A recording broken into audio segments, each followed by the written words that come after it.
प्रभु यीशु मसीह के महान नाम से और एक बार इस सप्ताह के दिन के लिए मैं परमेश्वर का धन्यवाद देता हूं।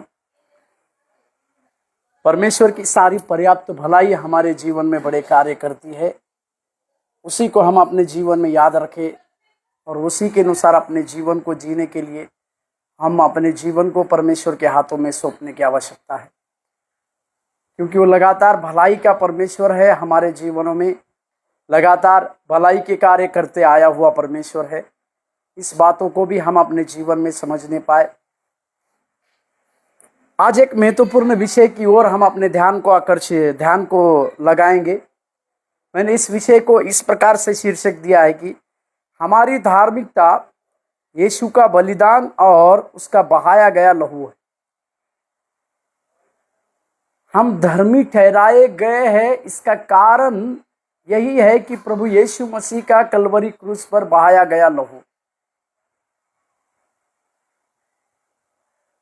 हम अपने कामों से धर्मी नहीं ठहराए गए या अपने किसी बातों से हम धर्मी नहीं ठहराए गए, परंतु उस परमेश्वर का अनुग्रह जो हमारे ऊपर हुआ है, उस परमेश्वर के अनुग्रह के द्वारा ही हम अपने जीवन की बातों को जिए हैं और अपने जीवन के उस काम को हम समझ गए हैं। इसे समझने की आवश्यकता है।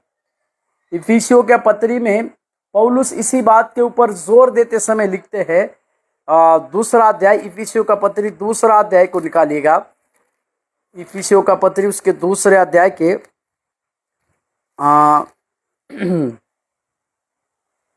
7वां वचन देखिएगा। इफिसियों का पत्री 2:7 कि वह अपनी उस कृपा से जो मसीह यीशु में हम पर है, आने वाले समयों में अपने अनुग्रह का असीम धन दिखाए। 8वां वचन, क्योंकि विश्वास के द्वारा अनुग्रह ही से तुम्हारा उद्धार हुआ है, और यह तुम्हारी ओर से नहीं वरन परमेश्वर का दान है। हमारा उद्धार की बातें या हमारे जीवन की हमारे उद्धार की बातें ये हमारे किसी भली इससे नहीं हो पाया है। हमारे ज्ञान से या हमारी बुद्धि के द्वारा ये बातें नहीं हो पाई, परंतु ये परमेश्वर का असीम दान है जिसको हमें समझने की जरूरी है। इसी बातों को पौलुस भी कहते हैं।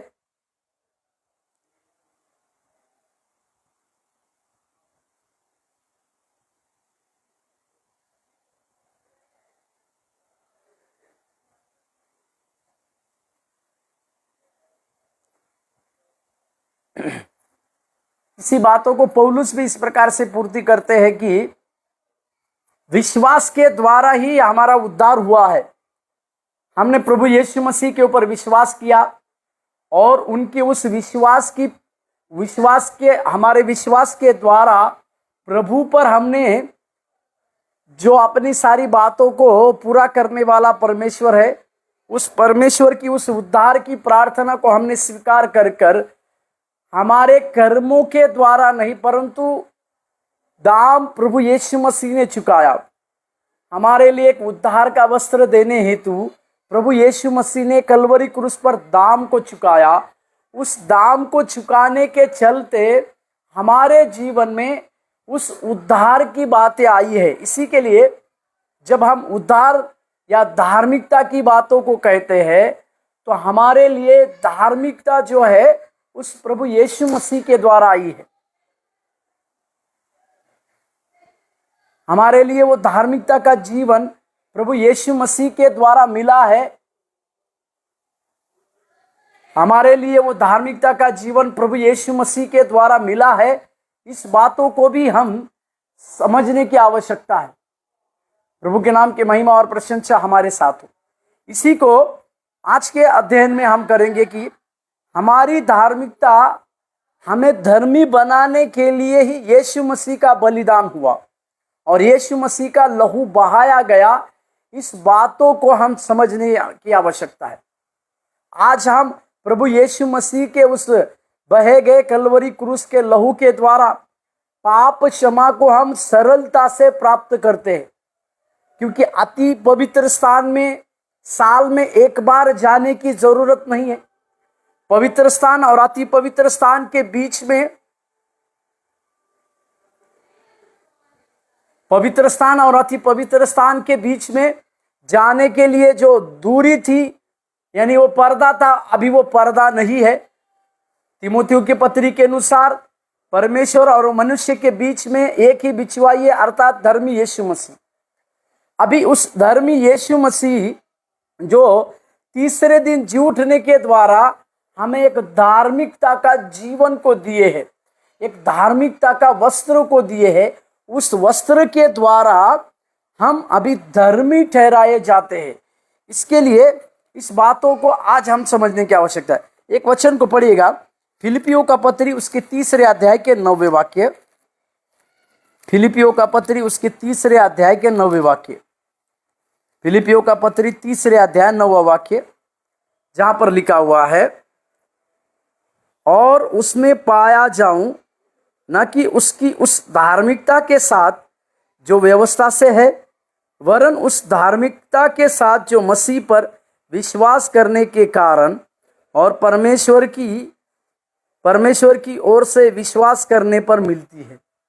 यहाँ पर पौलुस इस बात को कहते हैं कि हमें विश्वास करने के द्वारा जो धार्मिकता मिली है, उस धार्मिकता के द्वारा मसीह यीशु पर विश्वास करने के द्वारा हमें मिली है। जब हम मसीह यीशु पर विश्वास करते हैं तो हमें एक धार्मिकता का जीवन मिला, और उस धार्मिकता का जीवन के द्वारा ही हम उस व्यवस्था की बातों से छूटे, व्यवस्था के कई कामों से हम आजाद हुए हैं। इस बातों को भी हमें समझ। और एक वचन पढ़िएगा, रोमियो का पत्री 3:24।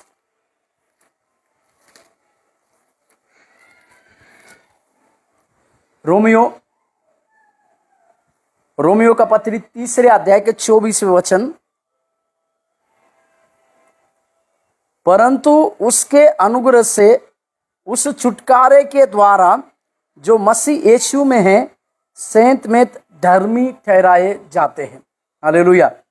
पौलुस यहाँ रोमियो के लोगों को स्पष्ट रीति से इस बात को लिखता है कि प्रभु यीशु मसीह के द्वारा हम क्या पाते हैं, या प्रभु यीशु मसीह के उस कलवरी क्रूस पे बहाए गए लहू के द्वारा हमारे जीवनों में हम किस प्रकार की बातों को पाते हैं। वो यहाँ पर पौलुस लिखते हैं कि हमें प्रभु यीशु मसीह के उस अनुग्रह के द्वारा, हमें अनुग्रह किसके द्वारा मिला है? यीशु मसीह के उस अनुग्रह के द्वारा हमें छुटकारा और सेंत में से हम धर्मी ठहराए गए। या 3 चीजों को पौलुस 3 चीजें यहां पर देता है। यीशु मसीह के द्वारा हम पहले छुटकारा पाते हैं, हमारे पापों से छुटकारा पाते हैं, हमारे श्रापों से छुटकारा पाते हैं, और अंधकार की शक्तियों से हम छुटकारा पाते हैं। मतलब यीशु मसीह हमारे लिए एक छुटकारे के रूप में हम पौलुस यहाँ पर देखते हैं। वो छुड़ाने वाला है बोल के उसी प्रभु यीशु मसीह का चरित्र को भी हम देखते हैं। इसी के लिए यहाँ पर पौलुस इस बात को जोर देकर कहता है, यीशु मसीह के द्वारा सबसे पहले हमें छुटकारा मिलता है। दूसरी बात वहां पर लिखता है कि हम अनुग्रह, दूसरी चीज अनुग्रह, यीशु मसीह का अनुग्रह मिला गया। यीशु मसीह का अनुग्रह हमारे ऊपर इसीलिए हुआ कि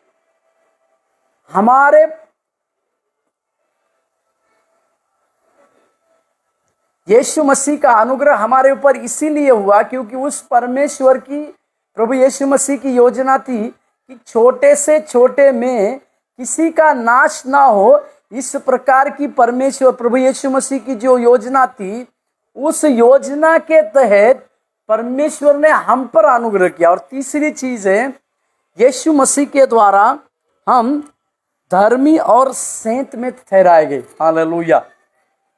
इसी यीशु मसीह के द्वारा हम धर्मी और सेंत में ठहराए गए। इसी के लिए इस बातों को भी हम समझने की जरूरी है कि अनुग्रह यीशु मसीह के द्वारा मिला, छुटकारा भी यीशु मसीह के द्वारा, और तीसरी चीज धार्मिकता जो सेंत में का जीवन जीने के लिए हमें पर्याप्त है, वो भी प्रभु यीशु मसीह के द्वारा ही मिली है। और एक वचन देखिएगा, रोमियो 4:25। रोमियो 4:25 देखिए।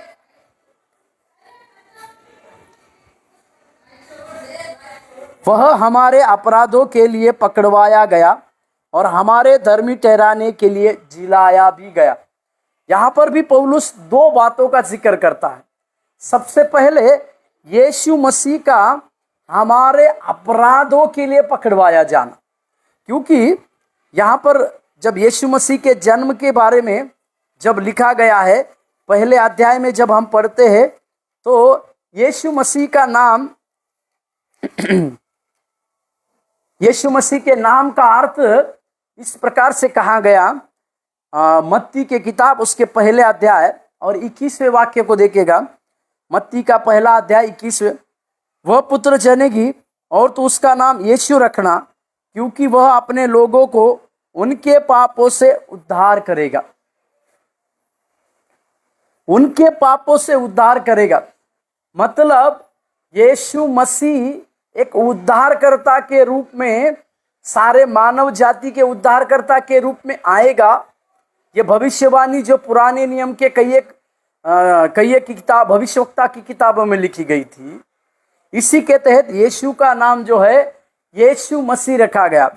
इसी बातों के लिए और अवश्य ये भी है कि यीशु मसीह हमारे अपराधों के लिए पकड़वाया जाना, ये भी बात कई एक प्रकार के भविष्यवक्ताओं के किताब में आई थी और कई एक लोगों ने इसके बारे में भविष्यवाणी किया था कि वो हमारे अपराधों के लिए पकड़वाया जाता है। जैसे यशायाह के पत्र उसके 53वें अध्याय में इसी बातों का जिक्र को हम देखते हैं। यशायाह 53वें अध्याय को अगर हम देखेंगे, ये हम सब लोगों के लिए जाना माना 53वां अध्याय है।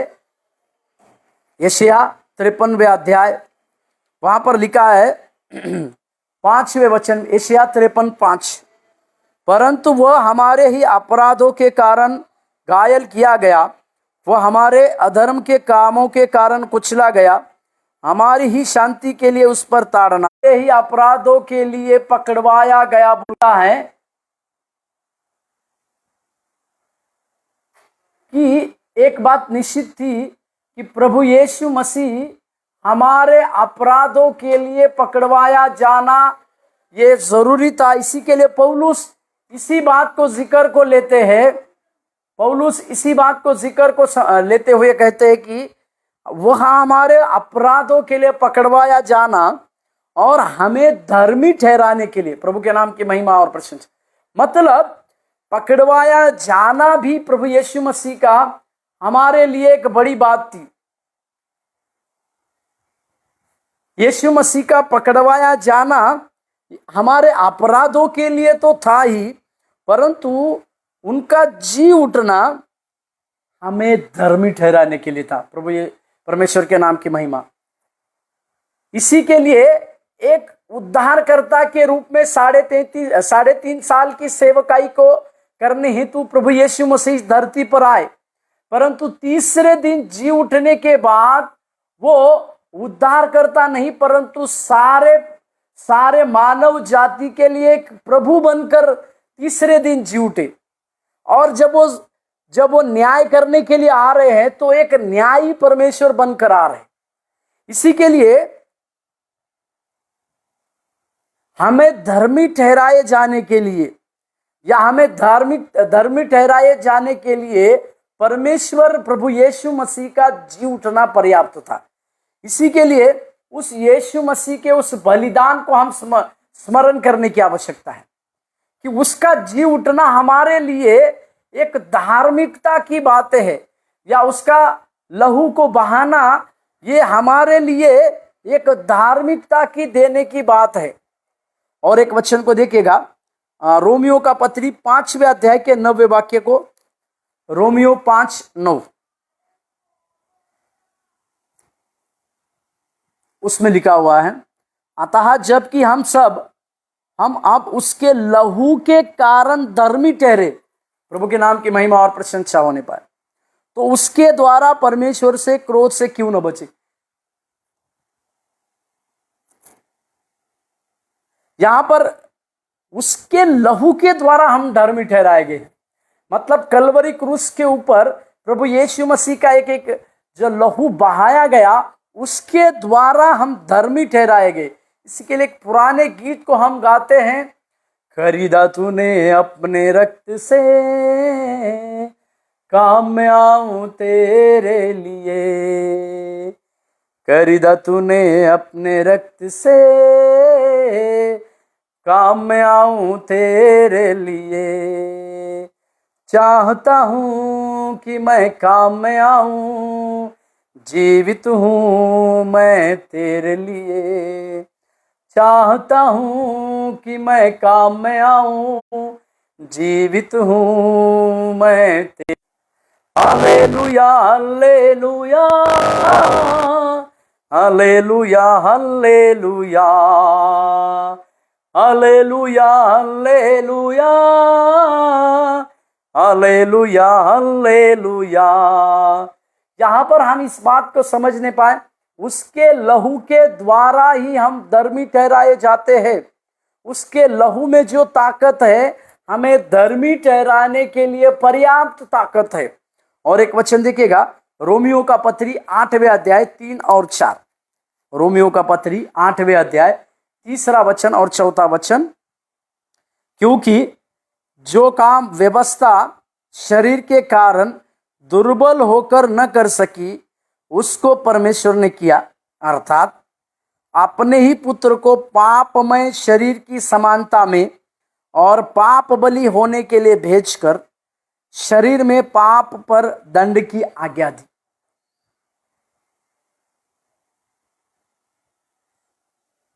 मूसा की व्यवस्था जो थी, वो हमें पाप करने के बाद बलि की बातों को देती थी, या पाप करने के बाद एक बलिदान की बात व्यवस्था चाहती थी। परंतु परमेश्वर ने हमें इस व्यवस्था से छुड़ाने के लिए किसी को नहीं, परंतु अपने ही पुत्र को पापमय शरीर की समानता में पाप बलि होने के लिए भेजा। मतलब एक परमेश्वर ने इस प्रकार से चुना, एक व्यक्ति जो सारे मानव जाति के लिए एक पाप बलि बनकर उस कलवरी क्रूस पर चढ़ाया जाए। क्योंकि पहले यूहन्ना की पत्री में इस प्रकार से हम पढ़ते हैं, बिना लहू बहाए पाप की क्षमा नहीं होती। इसी के लिए एक व्यक्ति का उस बलिदान, इस एक व्यक्ति को बलिदान के रूप में देने की योजना परमेश्वर ने बनाई। परंतु वो एक व्यक्ति, वो किसी जानवर, किसी और का मेमने से नहीं, परंतु अपना ही निज पुत्र प्रभु यीशु मसीह को पापमय शरीर की समानता में, मतलब इस शरीर में यीशु मसीह का जन्म एक शरीर के रूप में हुआ। मरियम के गर्भ में मरियम के गर्भ में वो रहे, एक शरीर के रूप में रहे, और शरीर के रूप में प्रभु यीशु मसीह रहे। परंतु जब कलवरी क्रूस पर वो अपने जान को दे रहे, तो उनके ऊपर एक पापमय शरीर की बातें थी। क्योंकि सारे मानव जाति का पापों को अपने ऊपर लेने वाला, पाप को दूर करने वाला एक मेमना के रूप में प्रभु यीशु मसीह बने। जैसे यूहन्ना ने पहले अध्याय के 29वें वाक्य में लिखा, जगत के पापों को दूर करने वाला मेमना, और यह मेमना कोई और नहीं, प्रभु यीशु मसीह बना, जो पापमय शरीर की समानता में पाप बलि बनने के लिए। प्रभु के नाम की महिमा। पापमय शरीर और पाप बलि ये दोनों चीजों को देखेगा। एक पापमय शरीर को, मतलब उस कलवरी क्रूस पर प्रभु यीशु मसीह उस कलवरी क्रूस पर जब लटकाए गए थे, दोनों उस 10 आज्ञा की बातों को, व्यवस्था की आज्ञा से हमें छुटकारा देने के लिए, और एक पाप बलि वो बन गए। क्योंकि अभी किसी मानव जाति को बलिदान करने की आवश्यकता नहीं, बलि चढ़ाने की आवश्यकता नहीं, क्योंकि हम सब लोगों के लिए, क्योंकि सारे मानव जाति के लिए अभी एक ही बलिदान चढ़ाया गया या एक ही बलिदान हुआ, वो था प्रभु यीशु मसीह का। और चौथे वचन में देखिएगा, इसीलिए शरीर में पाप पर दंड की आज्ञा दी। यीशु मसीह के शरीर के ऊपर पाप के दंड की आज्ञा को देना परमेश्वर ने अच्छा समझा। चौथा वचन, इसीलिए कि व्यवस्था की विधि हम में जो शरीर के अनुसार नहीं वरन आत्मा के अनुसार चलते हैं पूरी हो जाए। जो आत्मा के अनुसार चलाए चलते हैं उनके द्वारा ये बातें पूरी हो करके प्रभु यीशु मसीह के द्वारा लोगों को छुटकारा देने की योजना यहां पर परमेश्वर ने स्वयं को किया। इसी बातों का जिक्र प्रेरित पौलुस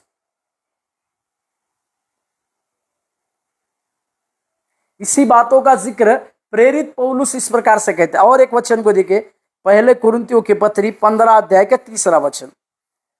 पहला कुरिन्थियों की पत्री 15 अध्याय का 3 वचन देखिए, इस कारण मैंने सबसे पहले तुम्हें यही बात पहुंचा दी जो मुझे पहुंची थी कि पवित्र शास्त्र के अनुसार यीशु मसीह हमारे पापों के लिए मर गया। प्रभु के नाम के महिमा प्रशंसा।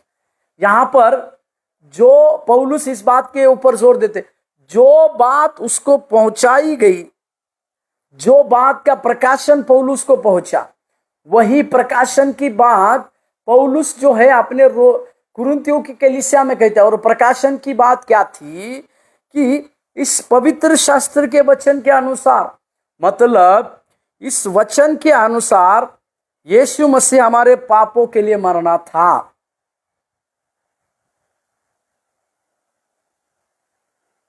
इस पवित्र शास्त्र के कई एक वचनों का आधार को अगर हम लेते हैं, इस वचनों के कई एक आधार के अनुसार, वचनों के कई एक बातों के अनुसार ये सिद्ध था, ये लिखा गया था कि पवित्र शास्त्र के अनुसार यीशु मसीह हमारे अपराधों के लिए मारा गया। मतलब इस पवित्र शास्त्र में कई एक वचनों का आधार जो लिखा गया है कि वो हमारे अपराधों के लिए मारा जाना जरूरी था, वो हमारे अपराधों के लिए घायल होना जरूरी था। जो बातों का जो सारांश है वो पौलुस भी इसी प्रकार से लिखते हैं कि पवित्र शास्त्र के ही अनुसार प्रभु यीशु मसीह जो है हमारे अपराधों के लिए मारे जाते हैं। परमेश्वर के नाम की महिमा और प्रशंसा हमारे साथ होने पर। इसका मतलब यह है कि प्रभु यीशु मसीह ही हमारे अपराधों के लिए मारा जाना, ये पवित्र शास्त्र के अनुसार लिखी हुई बात थी। प्रभु यीशु मसीह हमारे अपराधों के लिए मारा जाना, ये पवित्र शास्त्र के अनुसार लिखी हुई बात थी। इसकी पूर्ति यहां पर पौलुस कहते हैं। और एक वचन को पढ़िएगा, गलातियों की पत्री 1:4 को पढ़ लीजिएगा। गलातियों की पत्री उसके पहले अध्याय के 4 वचन। गलातियों की पत्री 1 अध्याय 4 वचन। उसी ने अपने आप को हमारे पापों के लिए दे दिया ताकि हमारे परमेश्वर और पिता की इच्छा के अनुसार हमें इस वर्तमान बुरे संसार से छुड़ाए। प्रभु के नाम की महिमा। यहां पर भी पौलुस कहते हैं कि उसी ने अपने आप को हमारे पापों के लिए दे दिया। प्रभु यीशु मसीह ने हमारे पापों के लिए अपने आप को दिया। प्रभु यीशु मसीह ने हमारे पापों के लिए अपने आप को दिया बोलकर यहां पर लिखा हुआ है। जैसे यशायाह भी इसी बातों को कहता है। 90 अध्याय के यशायाह 90 अध्याय के 6वें वचन को देखिएगा। यशायाह 90 अध्याय के 6वें वचन। क्योंकि हमारे लिए एक बालक उत्पन्न हुआ, हमें एक पुत्र दिया गया। यहां पर भी यशायाह उसी यीशु मसीह के बारे में देने के विषय में, प्रभु यीशु मसीह को हमारे लिए एक बालक के रूप में दे दिया, मतलब उसका स्पष्ट रीति से वर्णन हमारे पापों के लिए दे दिया, या हमारे लिए बलिदान होने के लिए दे दिया, या हमारे लिए एक स्वेच्छा बलि होने के लिए दे दिया बोलकर यहां पर प्रेरित पौलुस उसी यशायाह की पत्री का अध्याय को लेते हैं। एशिया की पत्री में जो 90 अध्याय के 6वें वचन का आधार को लेकर, वो बालक मतलब प्रभु यीशु मसीह ही हमारे अपराध, वही यीशु मसीह हमारे अपराधों के लिए, हमारे पापों के लिए दिए गए। इसका वर्णन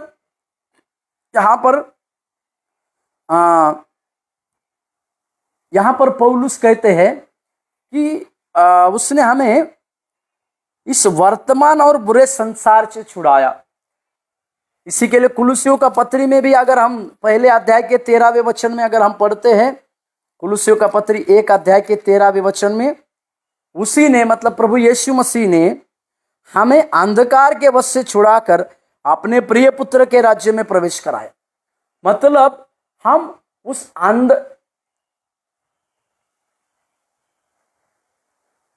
उस अंधकार के राज्य से छूटकर जब हम प्रभु यीशु मसीह को स्वीकार करते हैं, उसका पुत्र और पुत्री बनने का अधिकार को प्राप्त करते हैं, तो हम उसी यीशु मसीह के राज्य में, जो राज्य परमेश्वर ने अपने पुत्र को दिया, उस पुत्र के राज्य में हम प्रवेश करते हैं।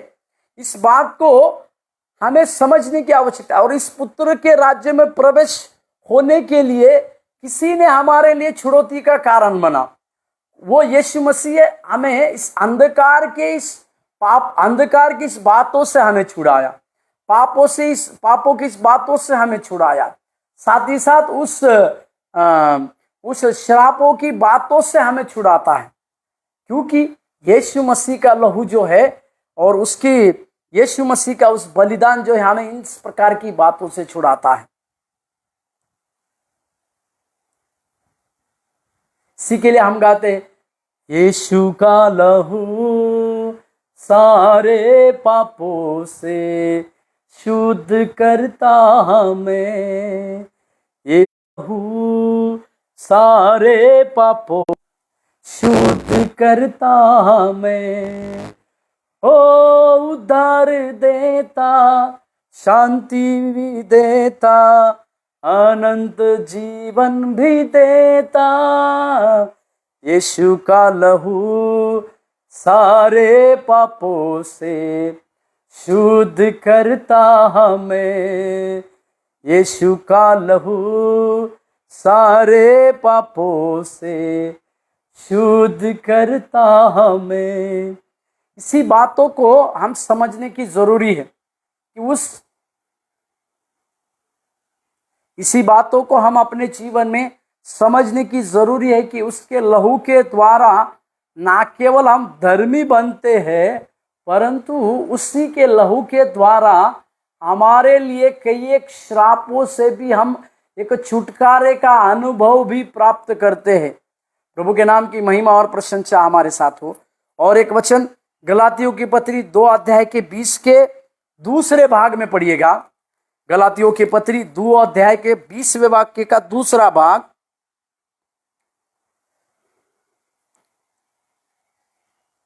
उस विश्वास से जीवित हूं और मेरे लिए यहां पर लिखा हुआ है, पौलुस कहते हैं कि उस विश्वास के अनुसार मैं जीवित हूं जो परमेश्वर के पुत्र पर है। मतलब पौलुस का विश्वास उस परमेश्वर के पुत्र पर था, क्योंकि वो पुत्र ने मुझसे प्रेम किया और मेरे लिए अपने आप को दिया। जिस प्रकार से पौलुस इस बात की घोषणा करते हैं कि मैं उस पुत्र के ऊपर प्रेम करता हूं, उस पुत्र ने मेरे ऊपर प्रेम किया है और अपने आप को दिया है करके जब लिखता है, तो इसी को तिमोथियों का पत्री में जब पौलुस को कहा गया, तो तिमोथी के पत्री में भी पहले अध्याय में पौलुस इसी प्रकार से कहते हैं। तिमोथी का पहला पत्री 1:12, मैं अपने प्रभु यीशु मसीह का जिसने मुझे सामर्थ्य दी है धन्यवाद करता हूं कि उसने मुझे विश्वास योग्य समझकर अपनी सेवा करने के लिए ठहराया। 14 वचन, और हमारे प्रभु का अनुग्रह उस विश्वास और प्रेम के साथ जो मसीह में है बहुतायत से हुआ। 15वां वाक्य, यह बात सच और हर प्रकार से मानने के योग्य है कि मसीह यीशु पापियों का उद्धार करने के लिए जगत में आया, जिनमें सबसे बड़ा मैं हूं। हालेलुया। यहां पर पौलुस अपने आप को सबसे बड़ा पापी संबोधित करते हैं। ये इसीलिए कि उस पौलुस के उस पापीपन में परमेश्वर ने अपने आप को दे दिया, ताकि इस पौलुस को पाप से, व्यवस्था से, अंधकार से और श्रापों से छुड़ाकर अपने लिए एक कार्य करने वाला एक प्रभावी सेवक बने। इसी के लिए परमेश्वर ने इस बातों को, प्रभु ने इस बातों को किया। उसी का जिक्र यहां पर प्रेरित पौलुस के द्वारा हम देखते हैं। परमेश्वर के नाम की महिमा और प्रशंसा हो। और एक वचन देखिएगा, इफिसियों का पत्री 1:7 में देखिएगा, इफिस 1:7,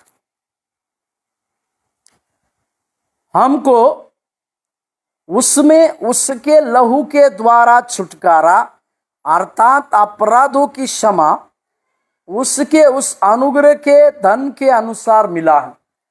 परमेश्वर के नाम की महिमा और प्रशंसा होने पाए।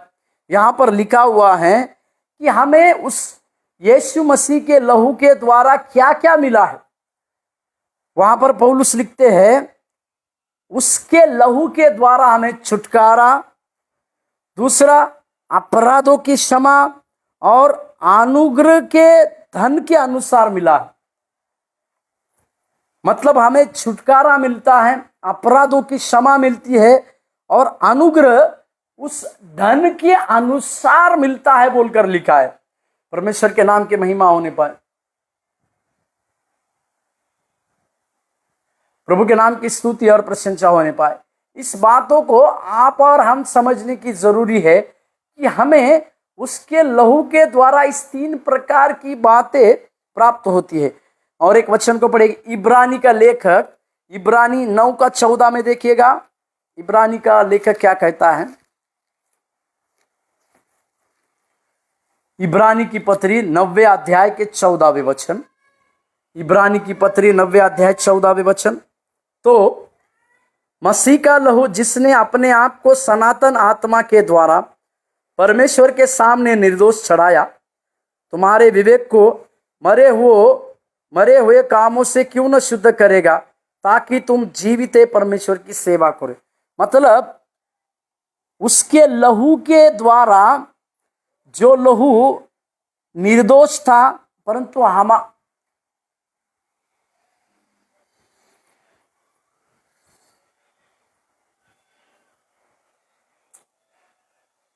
उसके लहू के द्वारा हमें जो है उसके लहू के द्वारा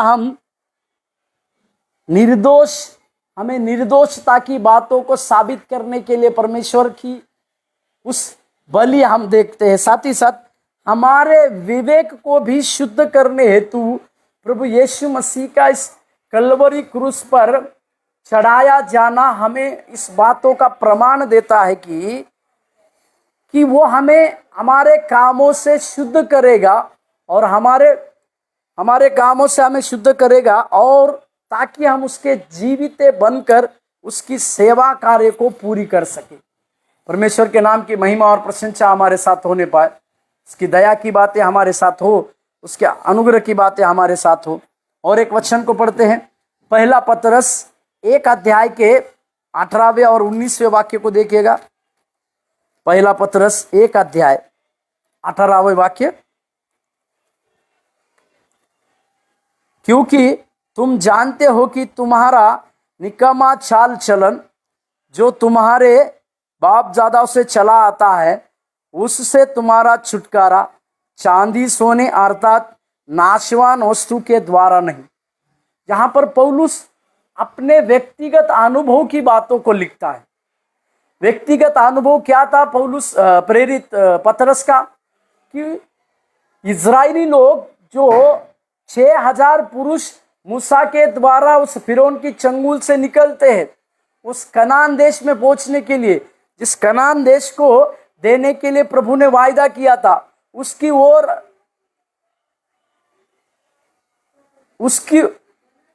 जब निकलते हैं, परंतु उनका चाल चलन एकदम निकम्मा ठहरा, क्योंकि वो परमेश्वर के ऊपर कुड़कुड़ाने वाले थे, परमेश्वर के ऊपर डाह झगड़ा करने वाले थे, और परमेश्वर के ही ऊपर संदेह करने वाले थे।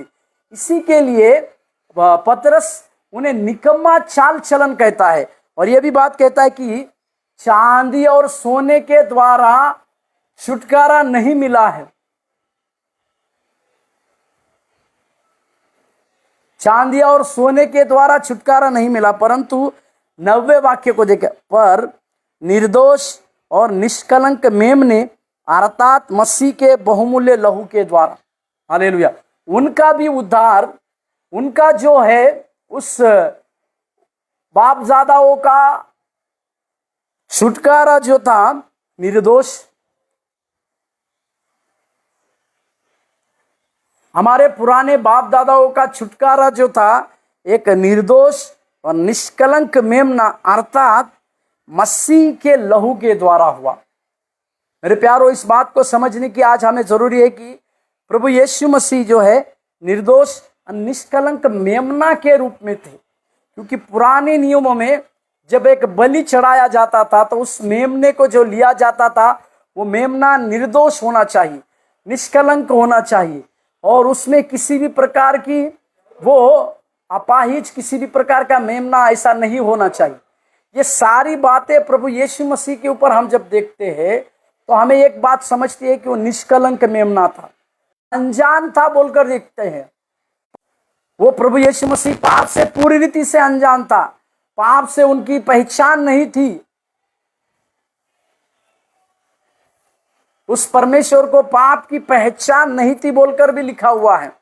और एक वचन को देखिएगा, पहला यूहन्ना 4 अध्याय के 10वें वाक्य को देखिएगा, पहला यूहन्ना 4 के 10, पहला यूहन्ना 4 के 10 में देखिएगा, प्रेम इससे नहीं कि हमने परमेश्वर से प्रेम किया, पर इससे है कि उसने हमसे प्रेम किया और हमारे पापों के लिए प्रायश्चित के लिए अपने पुत्र को भेजा। प्रेम की परिभाषा करने वाला यूहन्ना हमें सच्चे प्रेम की बातों को कहलाते हुए हम देखते हैं। सच्चा प्रेम क्या है? सच्चा प्रेम वो है कि परमेश्वर ने अपने पुत्र को भेजना और हमारे लिए एक पाप बलि देने के लिए, हमारे लिए एक छुड़ाने के लिए, हमें अपराधों से, हमारे लिए छुड़ाने के लिए, हमारे अपराधों से हमें आजाद करने के लिए, हमें पापों से मुक्त करने के लिए एक परमेश्वर ने अपने पुत्र को प्रायश्चित के रूप में भेजा। प्रायश्चित मतलब इसी के द्वारा, इसी प्रभु यीशु मसीह के कलवरी क्रूस के बलिदान के द्वारा, इसी प्रभु यीशु मसीह के उस बलिदान के द्वारा हम एक धार्मिकता का जीवन को प्राप्त कर सकते हैं। परमेश्वर के नाम की महिमा और प्रशंसा होनी। इसी बातों को हम समझने की आवश्यकता है कि हमारी धार्मिकता यीशु का बलिदान से है। हम धर्मी ठहराए गए तो केवल यीशु के बलिदान से और उसके बहते हुए उस लहू के द्वारा ही हम धर्मी ठहराए गए, और हमारे लिए एक हमारी धार्मिकता का कारण उसका बहता लहू और उसका बलिदान है। इस बातों को आप और हम समझने की जरूरी है। बलिदान के द्वारा हम छुड़ाए गए, उसके उस लहू के हर एक कतरे के द्वारा हम व्यवस्था से छुटकारा पाए हैं, हम उस व्यवस्था के श्रापों से छुटकारा पाए हैं, हम उस सारे प्रकार के पापों से छुटकारा पाते हैं। साथ ही सबसे बड़ी बात यह होती है कि आज हम मसीह यीशु के नाम से सरलता से अपने पापों की क्षमा मांगकर, अपने प्रायश्चित की बातों को स्वीकार कर कर परमेश्वर से क्षमा मांगकर हम आगे की ओर जीवन को जीने के लिए तैयार होते हैं। हमारे पापों की क्षमा के लिए हम सरलता के साथ प्रभु के यीशु के सम्मुख में जाकर हम पापों की क्षमा मांगते। इसी के लिए हमारी धार्मिकता यीशु का लहू है और हमारी धार्मिकता प्रभु यीशु का बलिदान है। इस बातों को आज हम समझ नहीं पाए। आइए प्रार्थना के साथ इस सत्र को खत्म करें। स्वर्गीय दयानिधि, हम धन्यवाद देते हैं, स्तुति प्रशंसा और महिमा करते हैं। आप भले परमेश्वर है और भलाई के परमेश्वर है। आपको धन्यवाद देते हैं, स्तुति करते हैं।